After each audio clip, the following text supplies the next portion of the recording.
desaparecen realmente los saduceos. Sin embargo, entonces, en este momento histórico nosotros encontramos que están los sacerdotes con el jefe de la guardia saduceo. Fíjense que no aparecen los fariseos como sino que aparecen allí específicamente los, porque eran los más ligados al sacerdocio y a la administración del templo, y a la vez tenían un poder político realmente delante del gobernante de turno en ese momento.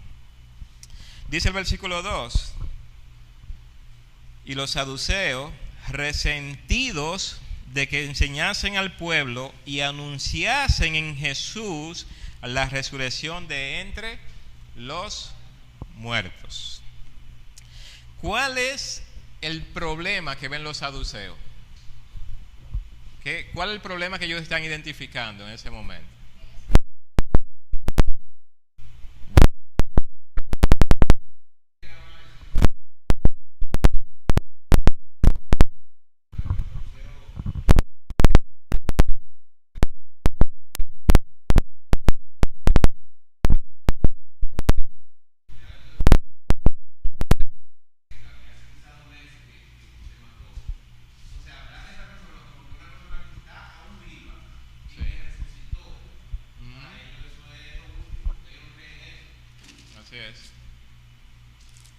Así es, y nosotros vemos, ¿verdad?, que el mensaje predicado por Pedro en ese momento, ¿qué era lo que más contenía?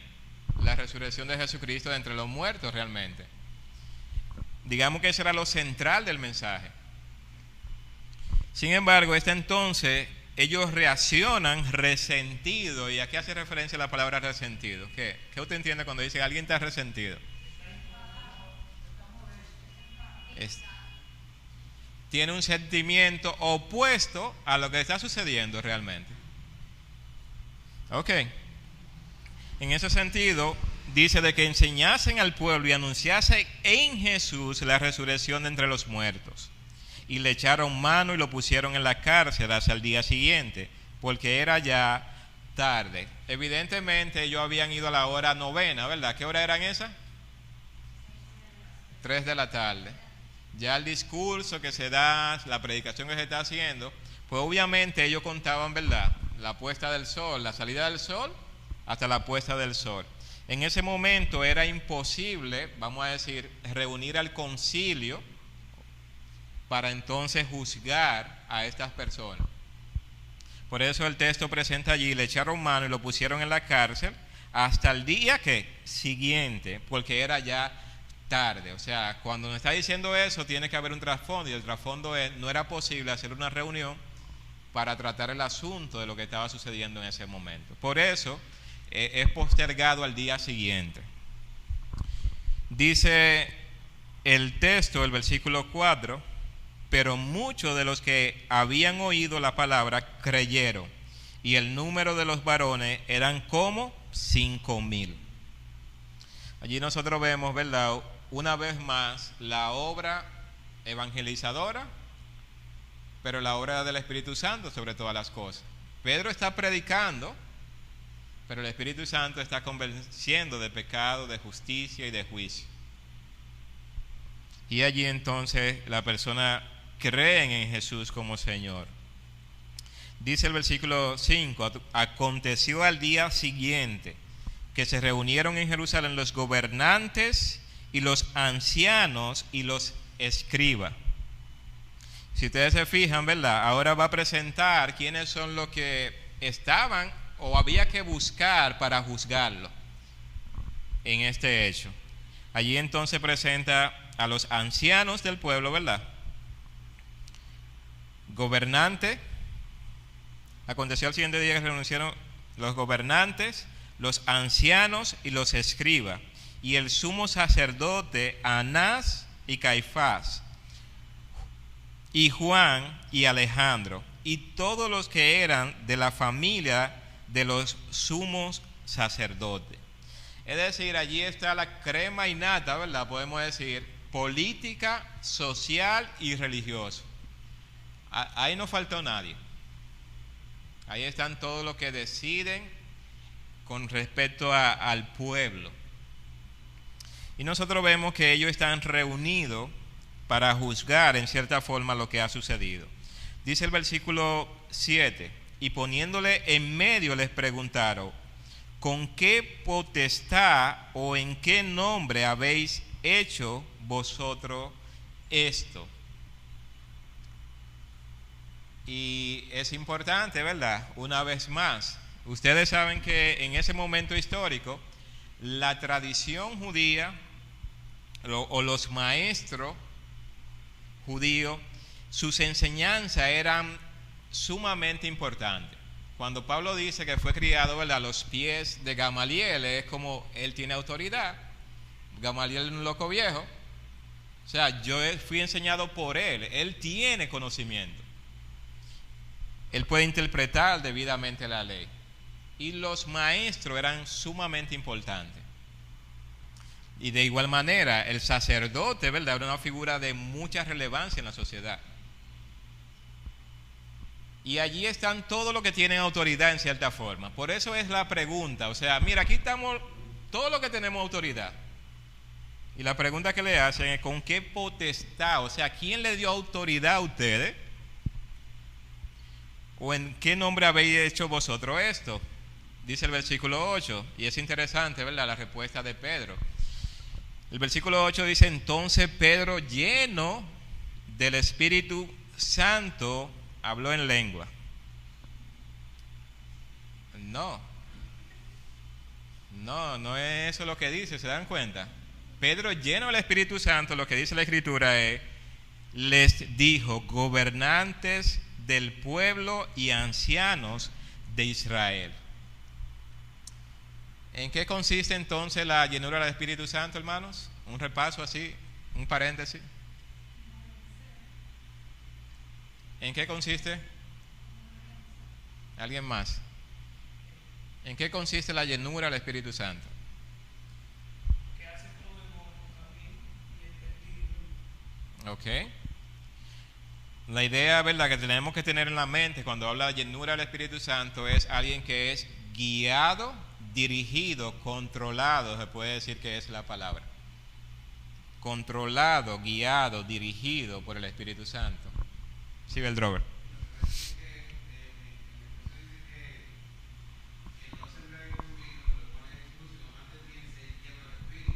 Sí.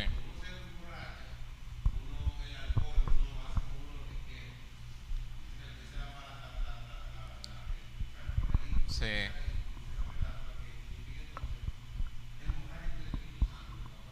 Okay. Exacto, digamos que el alcohol, ¿verdad?, controla en cierta forma a la persona, inhibe la vergüenza, digamos así. Una persona que es tímida después que tomó varias copas, ahí es que se va a bailar de a duro. Él no se atrevía a pararse, pero después que tenía ya 2 o 3 tragos, agárrenlo. Él no hablaba casi, pero después que tomó, mira, yo conozco una persona, ¿verdad?, que se embriagaba, vivía cerca de un amigo, y cuando él hacía eso, él le vaciaba vecinos envidiosos. Y era un hombre decente, un hombre que no se daba a sentir en la comunidad, pero cuando se embriagaba, él se paraba al frente de la casa de los vecinos envidiosos. ¿Se dan cuenta? Lo controla realmente el alcohol. Entonces, digamos que es una buena manera de nosotros representarlo para entender lo que hace el Espíritu Santo en nuestras vidas, ¿verdad? Él nos guía, Él nos controla, Él nos lleva realmente por donde Dios quiere que nosotros transitemos. Ramón Pérez.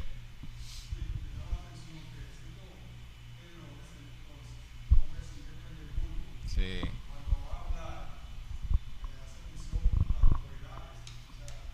Ajá. Sí, claro. ¿Verdad? Pedro no empezó el discurso tampoco como un loco viejo. Pedro, si ustedes ven el protocolo, ¿verdad?, siempre que están hablando en la mesa presidencial y demás, distinguido, fulano, perencejo, fultanejo, eso es parte, ¿verdad? Entonces Pedro, lleno del Espíritu Santo, dice, gobernantes del pueblo y ancianos de Israel. puesto que hoy se nos interroga acerca del beneficio hecho a un hombre enfermo, de qué manera éste haya sido sanado. Sea notorio a todos vosotros y a todo el pueblo de Israel, que en el nombre de Jesucristo de Nazaret, a quien vosotros crucificasteis y a quien Dios resucitó de los muertos, por él este hombre está en vuestra presencia sano. Wow, qué respuesta. Dice el versículo 11: Este Jesús es la piedra reprobada por vosotros los edificadores, la cual ha venido a ser cabeza del ángulo. Y allí hace referencia, ¿verdad?, al Salmo 118, verso 22. Y algo más que va a decir Pedro, versículo 12, dice: y en ningún otro hay salvación, porque no hay otro nombre bajo el cielo dado a los hombres en el que podamos ser salvos. Eso es un mensaje impactante, hermanos. Muy contundente realmente. Y es contundente por lo que él está diciendo de Jesucristo. Los escribas y fariseos se veían como los edificadores del pueblo, de la vida religiosa de las personas. Sin embargo, esos escribas, fariseos, saduceos y todo lo que tenían que ver con la vida política, religiosa y social, habían rechazado en cierta forma la persona de Jesucristo. Y él allí menciona entonces la centralidad que tiene Cristo. La piedra que fue desechada por vosotros los edificadores, la cual ha venido a ser cabeza del ángulo. Y en ningún otro hay salvación. Versículo 3.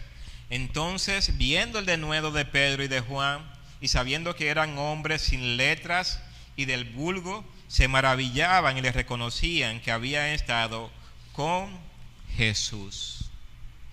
Su testimonio, su predicación denota entonces de que habían estado con Jesús. María.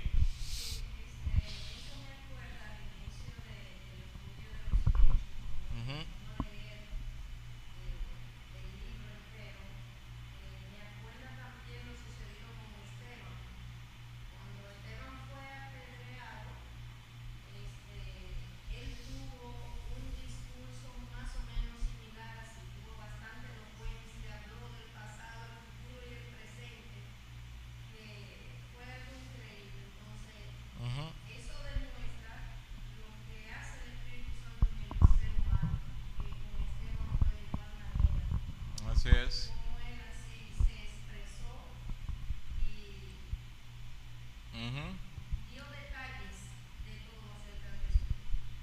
Muy bien. ¿Alguien más? Sí. Sí.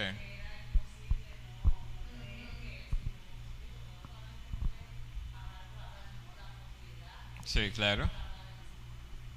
Así es.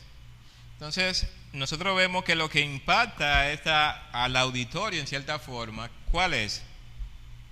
Dice el versículo 13: entonces, viendo el denuedo de Pedro y de Juan, y sabiendo que eran hombres sin letras, es importante entender, ¿verdad?, que las escuelas judías, antes de Cristo, alguien se había preocupado por lo menos enseñar a las personas a leer y escribir, algo básico, digámoslo así, que tuvieran alguna noción matemática, porque obviamente todo el que comercializa tiene que llevar algún tipo de ecuación aritmética, digámoslo así. Yo conozco personas que no saben de letra, ¿verdad?, pero cuando en los trabajos le pagan menos, oye, son contables, auditores se vuelven, y no saben de letra casi. Entonces, en la sociedad judía, en las escuelas, digamos que se buscaba en cierta forma de enseñarle a leer y a escribir algo básico, algo mínimo, alfabetizarlo, digamos, lo que sería como en nuestra sociedad en el día de hoy. Ahora bien, las personas que demostraban habilidades para las escrituras era lo que, como quien dice, pasaban a ser instruidos ya bajo la sombra de ya sea de los escribas y fariseos o bajo los sacerdotes, digámoslo de esa manera. O sea, tenía que demostrar cierta competencia para poder, o tener cierto poder adquisitivo también, era lo otro, para poder adquirir una instrucción de mayor calidad. Y ahí volvemos, ¿verdad?, a lo que dijo Pablo con respecto a los pies de Gamaliel. Había que tener cierto estatus social para poder pagar ese tipo de instrucción, porque la instrucción era mudarse con el maestro. Digamos que el maestro instruía, pero él estaba transmitiendo, era parte de su vida, de su vivencia, a la vez que le daba clase, podemos decirlo así. Por eso la idea de hacer discípulo, ¿verdad? Hay alguien que está viviendo, que está desarrollando su vida en el camino. No es ir a tomar una clase en un lugar, sino es alguien que está ahí al lado, siendo instruido y enseñado en los caminos del Señor. Entonces nosotros vemos que esta persona, viendo el denuedo de Pedro, sabiendo que eran hombres sin letra y del vulgo, se maravillaban y le reconocían que había estado con Jesús. Y viendo al hombre que había sido sanado, que estaba en pie con ellos, no podían decir nada en contra. Estas personas quedaron sin argumento, esa es la realidad. Ellos no tenían cómo refutar lo que en ese momento Pedro le estaba diciendo, porque había un testimonio que vivo en ese lugar. Ellos podían en cierta forma contradecir lo que Pedro está diciendo, pero ¿y qué hacemos con el cojo? Que ahora está parado ahí con ellos. ¿Verdad? Es como, yo quisiera pero ahí tenemos un testigo. Y otra cosa, que hay veces que la persona puede hacer una pregunta, decirle un ejemplo,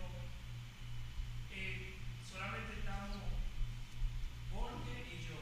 Ahí te hago la pregunta, o tú me haces la pregunta para saber si en verdad yo estoy en lo correcto, en lo que estoy diciendo, para tú contrarrestar, Sí. tú defender tu posición. Pero entonces ellos hicieron una pregunta donde estaban muchas personas y ellos tuvieron tanto la destreza de poder decir realmente en qué potestad fue que ellos pudieron hacer todo eso y quién era Jesús en realidad, que eso fue algo más comprometedor para ellos, quienes hicieron la pregunta en ese momento, que no creían en la resurrección. Entonces eso lo podía poner ellos mismos. Claro. ¿Tú me entiendes? Como que yo te Claro. una pregunta y yo quedé ahí, bueno, el tipo me respondió bien, pero no quiero aceptar todavía, pero ya otro escucharon. Sí, claro. Es la intención como de refutar, pero espérate. Pero no tengo cómo defenderlo. ¿Cómo? Es como que yo diga, vean, es verde, pero ahí no dice que es rojo. Y otro diga, no hay mismo despierta en su conocimiento y dice, pero es rojo. Ahí todo el mundo va a quedar como. Él tiene problemas, ¿verdad? Sí, como que Quedaría no puedo expuesto. saber dónde te voy a estar. Bien. Chris Neyri levantó la mano, creo. ¿O fue Edward? Sí, antes, después Ramón Beltrover. También algo a cómo ellos no se enfocan en lo verdadero, o sea, son enemigos de la verdad. Saben que hay una realidad de que no está ya no como, pero ellos tratan de ir en contra de la verdad. O sea, Claro. y eso también da un mensaje a las personas de que hay personas que se enfocan mucho en los milagros, milagros, no de milagros, momento de milagros. Sí. Y Dios es un Dios de milagros y milagros, pero realmente los milagros, la Biblia ha demostrado en toda la escritura de que no es lo que realmente hace creer a la gente. La gente ve milagros y sigue igual. O sea, Jesús hizo milagros y lo multiplicaron. Ellos hicieron el milagro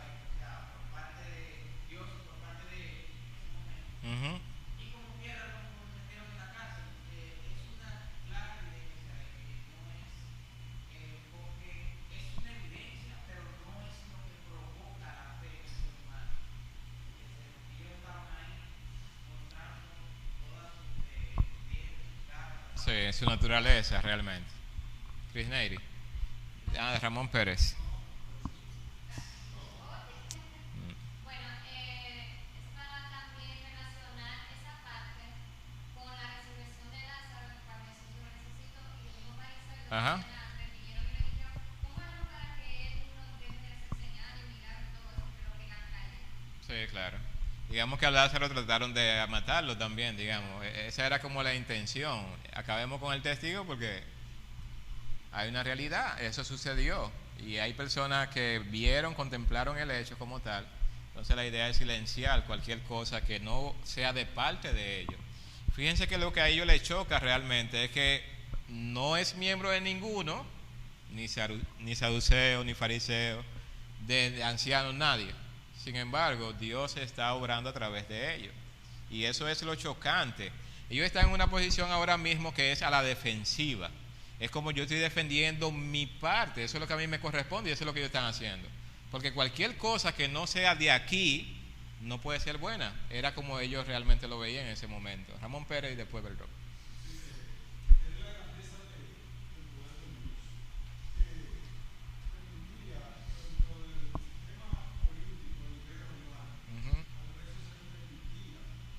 Expresarse. Igual que aquí. Beltrover. Sí, lo que iba a decir es que mencionaba interesante, ¿sabes por qué? Porque una de las cosas que no sucedió con los saduceos era de lo más rico. Sí. Los saduceos eran, como usted decía, la parte política, porque igual también eran poderosísimos, o sea, ellos tenían mucho dinero y eran muy respeto. Entonces tenemos un tipo, pero que es un pecador. Sí, claro. Y como dice la Biblia, que Dios va a escoger lo de él para expulsar a los fuertes y a los sabios. Entonces, Pedro, que es un simple pecador, que quizás ni sabía ni leer ni escribir, como él, con los argumentos y con el milagro, él refuta todo lo que no tiene argumento para decirle a él. Así es.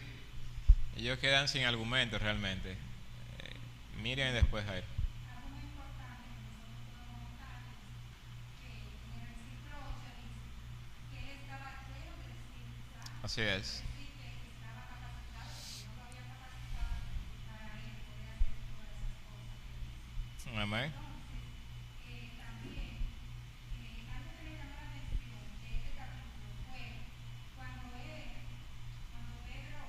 estaba con todas esas personas, las personas que estaban con él, los hombres que estaban con él, yo pude notar que él le dijo a ellos que por qué ellos, o sea, lo estaban interrogando, porque lo estaban interrogando.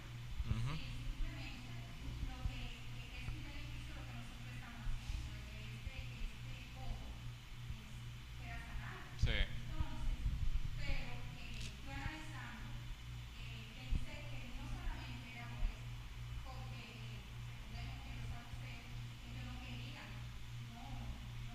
en la resurrección. Ujú. Entonces ellos se oponían, eran opositores porque se oponían a la resurrección, a lo que Así los es. apóstoles hablaban. Entonces, y por eso yo pensé que aquí en el versículo 2 que dice resentido de que ellos enseñaran al pueblo. Ujú. Es decir, que ellos estaban enfadados Sí, claro. porque los apóstoles predicaban sobre la resurrección. Así es. No fue tanto porque el cojo andó. Ujú. Realmente, aquí es como se dice que el vaso se rebosó, que después de todas esas cosas que sucedió, fue que vino todo este asunto. Así es. Nosotros vemos entonces, Jairo tenía algo antes de pasar. Sí, que pensando yo, quiero compartirlo con ustedes, mirando cómo esas personas, saduceos y los demás que acompañaban, que eran un grupo como se describe, un grupo reducido, que creían en su propia palabra, que eran oportunistas, yo vengo a ver cómo la mentira, porque una mentira surge que hay una verdad. Sí. Porque aquí hay una verdad, que Jesucristo fue crucificado, que al tercer día resucitó, luego de ahí, como se le apareció a los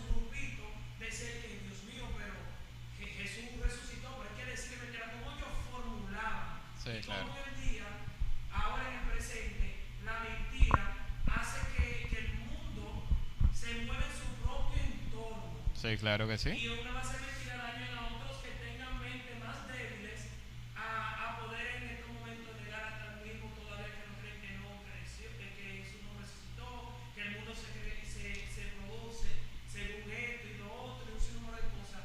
He podido estar entendiendo cómo pasa la mentira. Sí.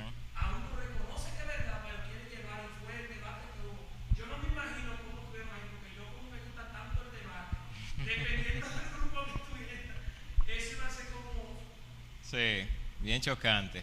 mucho. María. Sí, yo también analizando la situación, es como hoy en día, los escribas, fariseos y saduceos no le convenía que el pueblo de Dios fueran sus ojos abiertos a la verdad, a la luz de Cristo. Ujú. Igual que hoy en día, nuestros gobernantes, mientras menos nosotros conocemos nuestros derechos, nuestras leyes, mientras menos sepamos, pues mejor es para ellos. Entonces, aquellos religiosos que según ellos defendían la ley de Moisés, defendían lo que era el conocimiento a Dios, no estaban mostrando lo que verdaderamente, según decían las escrituras, sino que entonces al ellos ver que el pueblo está siendo abierto sus ojos a un conocimiento nuevo, al mismo que Jesucristo le decía cuando vino, pero que ellos ni lo querían escuchar y lo rechazaron, entonces no le convenía. Así es. Otro dato que yo quería dar es que lo más parecido son, se puede mencionar los ateos, pero se puede mencionar muchísimas personas que no se llaman ateos, pero de alguna manera niegan a Dios. Sí. O sea, ya hay un grupo de personas que aún viendo, porque no es que no creen, la palabra creer, a veces la mal utilizamos. Ellos sí creen, ellos lo que pasa es que niegan. Sí. Y como dice la palabra, dice de sus corazones no hay Dios. Ujú. No es que ellos no creen, ellos sí creen, ellos no están Sí. la verdad. Sí, digamos que estamos en un tiempo, ¿verdad?, donde la hostilidad hacia Dios, hacia su palabra, o sea, es bastante atacada. Digamos que en sociedades un poco más desarrolladas que nosotros, el ateísmo, y ni siquiera se identifican como ateos realmente. Ellos simplemente no creen en nada. O sea, no es que ellos dicen yo soy ateo, porque el ateo por lo menos define una posición, obviamente. Pero hay personas que simplemente ven el cristianismo como un cuento. Y de hecho, como lo presentaba Carlos Marx, era que la religión, hablando específicamente del cristianismo, era el opio de los pueblos. O sea, ese era como el pensamiento, ¿verdad? Y para muchas personas la religión, o sobre todo el cristianismo, digámoslo así, pues desastrosa para el desarrollo de un pueblo. Sin embargo, nosotros sabemos que a través de toda la historia, el cristianismo ha sido parte integral de lo que es el desarrollo positivo de la sociedad. Si hay valores, se deben precisamente a las instrucciones cristianas que han existido. Y a la medida que el hombre se aleja de esos principios, ¿verdad?, pues nosotros vemos toda la depravación en la que se incurre y se promueve y se establece, y ya no sabemos qué es lo que el hombre quiere con tal de sustituir a Dios. Quiere cualquier cosa menos al Dios de la Biblia, porque él cree en Dios, pero en el Dios que él cree, en el que él dice que él cree, no en el Dios de las Escrituras, ¿verdad? Se habla de un Dios de amor, por ejemplo, pero no se habla de un Dios justo. Entonces, conocer la palabra de Dios es importante en todo tiempo, porque uno debe predicarla tal y como es. Digamos que Pedro aquí no se está inventando nada, él no está haciendo un cuento de hadas ni nada por el estilo. Él está siendo lleno del Espíritu Santo, pero para predicar la verdad de la palabra de Dios. Ahora, ese tipo de predicación obviamente le separa, le pone en contra de un grupo específicamente. Porque hablar de la resurrección delante de personas que no creen en la resurrección es un enemigo inmediatamente. Eso es lo que va a suceder. Entonces, por eso nosotros vemos que el versículo 15 dice: entonces les ordenaron que saliesen del concilio, ¿verdad?, y conferenciaban entre sí. La idea es, espérate, nosotros vamos a tener una discusión de esto que está pasando, ellos no deben de estar presentes. O sea, eso es como, vamos a ver qué vamos a hacer con ellos, pero que ellos no sepan lo que vamos a hablar, porque tenemos un problema ahora mismo. dice el versículo 16, diciendo: ¿qué haremos con estos hombres? Porque de cierto señal manifiesta ha sido hecha por ellos, notoria a todos los que moran en Jerusalén, y no lo podemos negar. Ustedes se fijan, ¿verdad? Hay señal. Nosotros no podemos negar eso. Sin embargo, miren la conclusión a la que llega. Sin embargo, para que no se divulgue más entre el pueblo, amenacémosle para que no hablen de aquí en adelante a hombre alguno en este nombre. Ustedes se ven, ellos se reúnen, no lo podemos negar, es verdad. ¿Qué vamos a hacer? Vamos a amenazarlo para que de aquí en adelante ya ellos no puedan seguir hablando así, ¿verdad? Y llamándolos, eso es, ok, pasen ahora. Miren, hemos decidido, y aquí viene, llamándoles, les intimaron que en ninguna manera hablasen ni enseñasen en el nombre de Jesús. La centralidad del mensaje, hermanos, Jesús. A nadie ni le enseñen ni le prediquen. Por eso dice el versículo 19: mas Pedro y Juan respondieron diciéndoles: juzgad si es justo delante de Dios obedecer a vosotros antes que a Dios, porque no podemos dejar de decir lo que hemos visto y oído.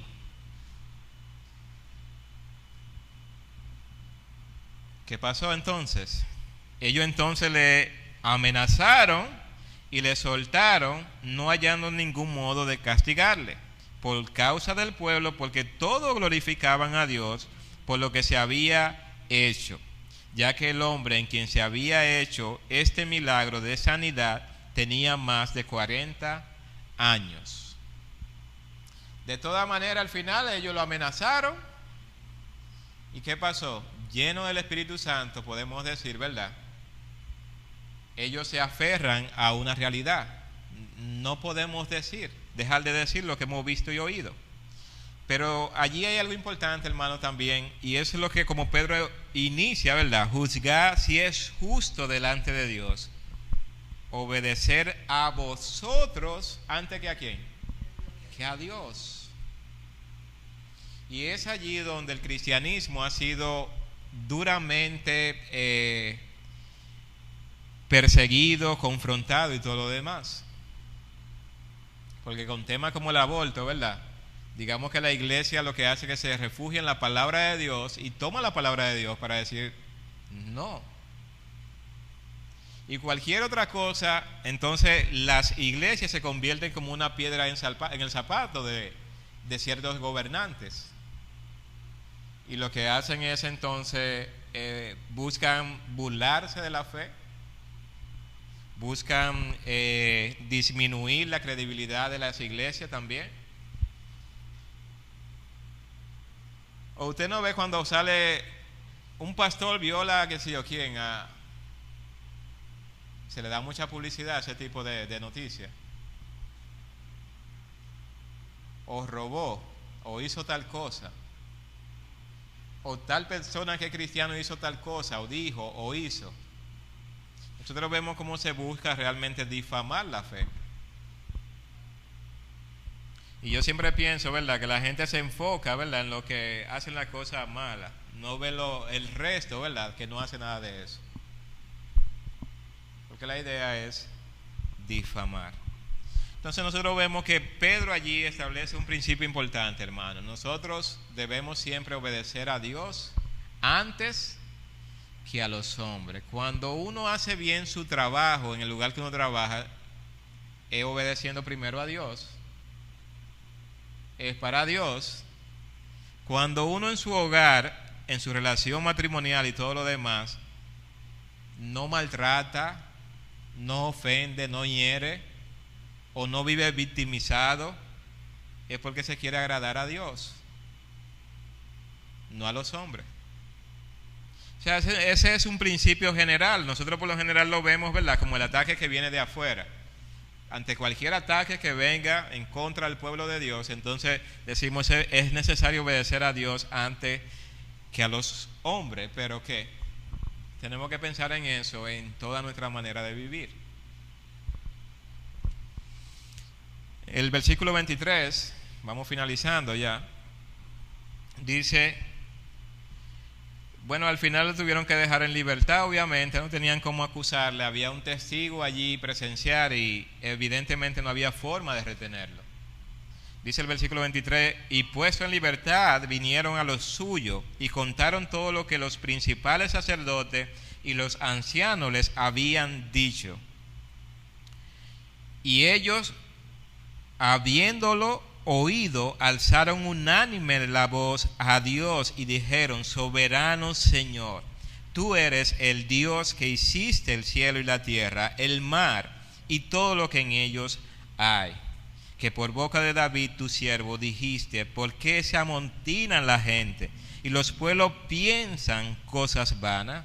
Se reunieron los reyes de la tierra y los príncipes se juntaron en uno contra el Señor y contra su Cristo, porque verdaderamente se unieron en esta ciudad contra tu santo Hijo Jesús, a quien ungiste Herodes y Poncio Pilato con los gentiles y el pueblo de Israel, para hacer cuanto tu mano y tu consejo habían antes determinado que sucediera. Y ahora, Señor, mira sus amenazas y concede a tu siervo que con denuedo hablen tu palabra. Allí nosotros vemos entonces el testimonio, ¿verdad? Lo que sucede en la vida de estas personas, ¿qué hacen ellos? Se lo guardan.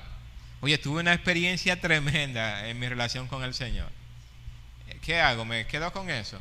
No, hermanos, hay una necesidad de testificar.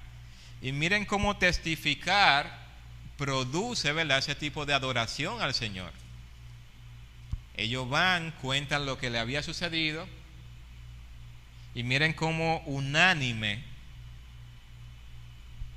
allí hay una adoración y una exaltación al Señor. Aquí aparece una palabra importante, ¿verdad? Versículo 28, para hacer cuanto tu mano y tu consejo habían antes determinado que sucediera. Hermanos, y esto muestra más que nada el dominio y el control que tiene Dios en la historia. O sea, Dios nunca ha llegado tarde. A Dios nunca se le ha escapado de que, ay, yo no sabía qué iba a hacer. No, ellos están hablando, pero ellos están entendiendo de que los planes de Dios se están llevando a cabo precisamente como Él quiere llevarlo a cabo. En el justo momento, en el momento oportuno, no antes, no después. Y nosotros vemos que es uno de los textos, ¿verdad?, que nos da mucha confianza en lo que el Señor está haciendo. El mismo Dios, ¿verdad?, que actuó en ese momento, es el mismo Dios que hoy en día actúa a través de sus miembros en la iglesia del Señor Jesucristo. Él atrae al pecador, Él obra en los corazones, Él hace según lo que Él ha planificado realmente. Versículo 29, nosotros vemos entonces que ellos allí hacen alusión, ¿verdad?, a las amenazas. Y ante las amenazas, ¿qué hacen ellos? Ellos piden más que nada de denuedo. O ellos dicen, Señor, líbranos de ser amenazados. No, o sea, la idea es, concédenos, Señor, valentía, ¿verdad?, para nosotros poder hablar oportunamente tu palabra. Tampoco ellos están pidiendo, mira, Señor, cancelamos esa amenaza. No vemos ese tipo de acción. Espíritu de amenaza.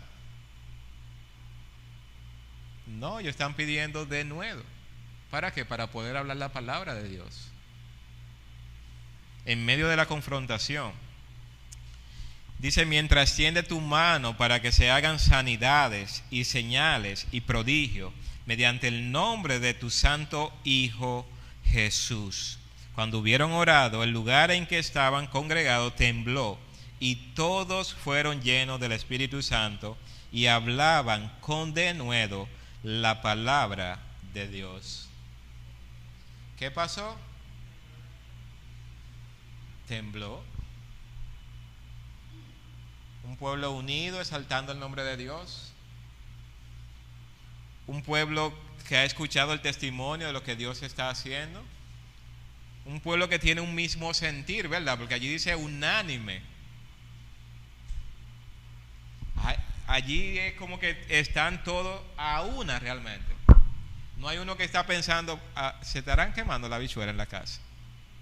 O sea, todo el que estaba ahí estaba involucrado, podemos decir, en exaltar y glorificar el nombre del Señor. Ya el versículo 32 en adelante nosotros vemos, y claro, allí tenemos que ver que las sanidades eran parte importante, los milagros eran parte importante, ¿verdad?, de la predicación en ese momento histórico. Se está estableciendo la iglesia, las señales son las que en cierta forma respaldan la predicación de la palabra, porque si el cojo no estuviera ahí, créame que no le iba a ir como le fue. Claro, todo estaba estructurado y preparado por el Señor, pero Dios está usando, ¿verdad?, la palabra y un testimonio visible para respaldar lo que le está diciendo. Lo mismo sucede con nosotros en el día de hoy. O sea, nosotros predicamos el Evangelio, pero nuestra vida debe respaldar realmente el poder de Dios que ha actuado en nosotros para nosotros vivir como a Dios le agrada. Es muy diferente, ¿verdad?, predicar muy bonito el Evangelio, y da mucha pena, hermanos, cuando uno escucha a personas, ¿verdad?, que dice, wow, le está predicando a alguien y tú ves que usa la Biblia y usa muchas palabras y todo eso, pero cuando la gente mira hacia su casa de esa persona, entonces ve una discrepancia. No hay nada de lo que él está diciendo se puede observar en la vida de esa persona. Y es allí donde nosotros tenemos continuamente como que evaluarnos. O sea, no es solamente yo predico la palabra, pero yo tengo que vivir esa palabra que yo estoy predicando. Ese es el testimonio, ese es el respaldo que la gente necesita ver en nosotros de igual manera. A menos que usted levante algún muerto, ¿verdad? Sí.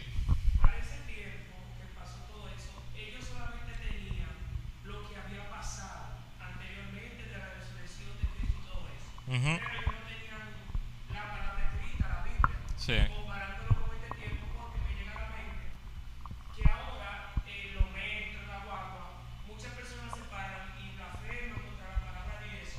Y hay personas que se paran en ese momento y defienden lo que dice las Escrituras. Sí. Entonces ahora el evangélico tiene más, ¿cómo decir?, más oportunidad en el sentido que tiene ya la palabra escrita, y aparte de eso va a tener consigo el testimonio de cómo está viviendo. Sí. Que va a trabajar tanto para poder dar a entender a aquel que no entiende, o a aquel que quieren engañar blasfemando contra la palabra de Dios. Uh-huh. Tiene como decir, bueno, con el testimonio que está llevando de vida, y también hablando directamente con la palabra, no predicando solamente yo dije, yo vi y eso, sino hablando con su testimonio y dirigiendo al inconverso con la palabra de Dios, que para ese tiempo no estaba. Sí, digamos que el testimonio, ¿verdad?, va muy en consonancia con lo que Dios está haciendo en nuestras vidas, en esa dirección. Versículo 32 al 37 dice: la multitud de los que habían creído era de un corazón y un alma, ninguno decía ser suyo propio nada de lo que poseía, sino que tenían todas las cosas ¿en qué? En común. Y con gran poder los apóstoles daban testimonio de la resurrección del Señor Jesús, y abundante gracia era sobre todos ellos. Así que no había entre ellos ningún ¿qué? Necesitado, porque todos los que poseían heredades o casas las vendían y traían el precio de lo vendido y lo ponían a los pies de los apóstoles, y se repartía a cada uno según su necesidad.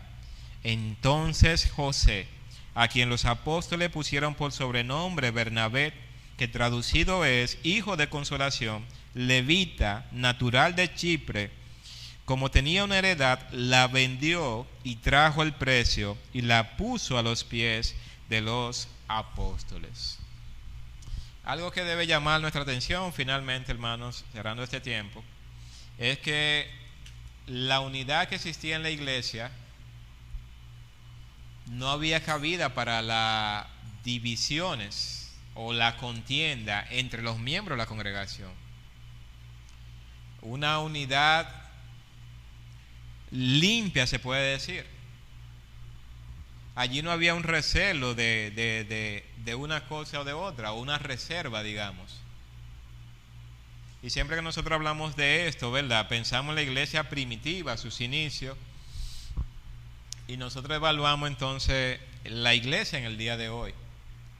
¿Qué tan lejos estamos nosotros de tener ese tipo de unidad? ¿Qué tanto nos hemos alejado de tener ese tipo de unidad? ¿Cómo vivimos como iglesia, verdad, del Señor? Hay tantas cosas que han sucedido y tantas cosas que podemos quizás citar para decir, bueno, lo que pasa hoy en día y para justificar nuestro estado. Pero realmente nosotros debemos todos aspirar realmente a tener ese tipo de unidad, donde un miembro del cuerpo sufre, todos estamos sufriendo. Donde un miembro del cuerpo se regocija, todos nos estamos regocijando. Donde el logro de un miembro de la iglesia es el logro de la iglesia. Donde la aflicción es un motivo o una oportunidad para nosotros socorrer y estar allí presente. Quiera el Señor que en nuestros corazones, ¿verdad?, también puedan ser movidos, no solamente para tener mucho conocimiento de la palabra de Dios, sino que también nosotros podamos identificarnos con la causa de cada uno de los miembros de la congregación. Por lo general, cada uno de nosotros busca, ¿verdad?, como tener tienda aparte, ¿verdad? Digamos, cada uno de nosotros es como una isla. Y la idea es que la iglesia es un cuerpo, donde cada miembro está haciendo su parte. Cada miembro se está esforzando, ¿para qué? Para que el cuerpo de Cristo avance. Y en ese sentido, entonces, nosotros tenemos que tener ese tipo de unidad, de compañerismo y de devoción al Señor. Quiere el Señor que nuestros corazones puedan ser unidos y podamos entonces no tener ningún tipo de reserva. Podamos ser transparentes los unos con los otros. Podamos expresar con claridad nuestras condiciones. Podamos expresar con claridad lo que anhelamos y hacia dónde vamos mientras estamos en este lugar de reunión. Que el Señor nos conceda gracia y nos permita tener discernimiento sobre todas las cosas para ver dónde tenemos nosotros que cambiar para llegar a tener ese tipo de unidad. Y que sea el Espíritu Santo, ¿verdad?, que nos guíe de tal manera que en medio nuestro no exista nadie que se sienta, ¿verdad?, que está como aparte del cuerpo de Cristo que se reúna en este lugar. Hermanos, hemos concluido. Por el tema del tiempo no vamos a tener el tiempo de preguntas. Guarde cualquier pregunta que usted tenga. La próxima semana, pues, si el Señor lo permite, vamos a estar en este lugar y todas las preguntas que pudieron generarse en este momento antes de empezar, vamos a tener un tiempo entonces para responder cualquier tipo de pregunta. Que nuestra oración entonces al Señor sea siempre que su obra avance, pero que avance con los hombres y mujeres que componen la iglesia de Cristo en este lugar, y que otros puedan también ser incluidos para servir al Señor en este lugar. Vamos a orar. Señor, te damos gracias una vez más por tu misericordia. Padre, gracias por tu palabra. Gracias porque ella es abundante, ella es más de lo que nosotros podemos entender o discernir.